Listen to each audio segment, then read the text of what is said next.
விஜய் என்ன ஓட்டு வாங்குவார் இப்ப அதுதான் கேள்வி. ஏன்னா கூட்டணியே கிடையாது, இப்போ தனித்துதான் நிக்கிறோம். இன்னைக்கும் அவர் கான்பிடென்டா பேசுறாரு. தஞ்சாவூர்ல பேசிய பேச்சுகள் வந்து நம்பிக்கையோடு கூடிய பேச்சு.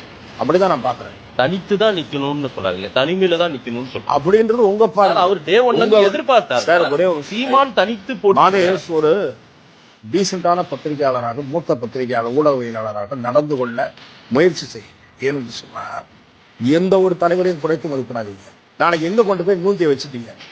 நீங்க போகிற கட்சி சீமான விடவோ இல்ல இன்னொரு கட்சி விடவோ ஓட்டு கூட வாங்கிட்டா பொது இடங்கள்ல நீங்க வந்து நான் தவறு செய்தேன்னு மன்னிப்பு இருக்கீங்களா?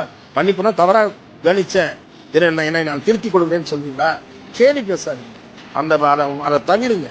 எவ்வளவு பெரிய மக்கள் கூட்டம், இளைஞர்கள் கூட்டம், பின்னால் இருக்கக்கூடிய ஒரு ஆளை சாதாரணமா படுத்தி மதிக்கின்றீங்க.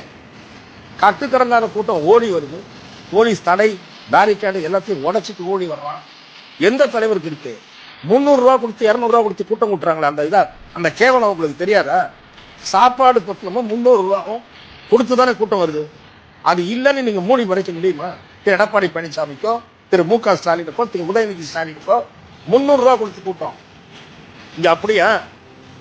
ஏன் குறைத்து மதிப்பிடுறீங்க? ஏன் இழிவா பேசுறீங்க? அப்படி பண்ணாதீங்கன்ற ஒரு ஊடகவியலாளராக ஊடக அறத்துடன் செயல்படுங்க. தனிமையில நிக்கிறாருங்கிறீங்க. தனிமையில நின்னா அது கேவலம். அது என்ன இதுவா? அந்த ஆளுடைய தன்னம்பிக்கை பாராட்ட முடியல உங்களால?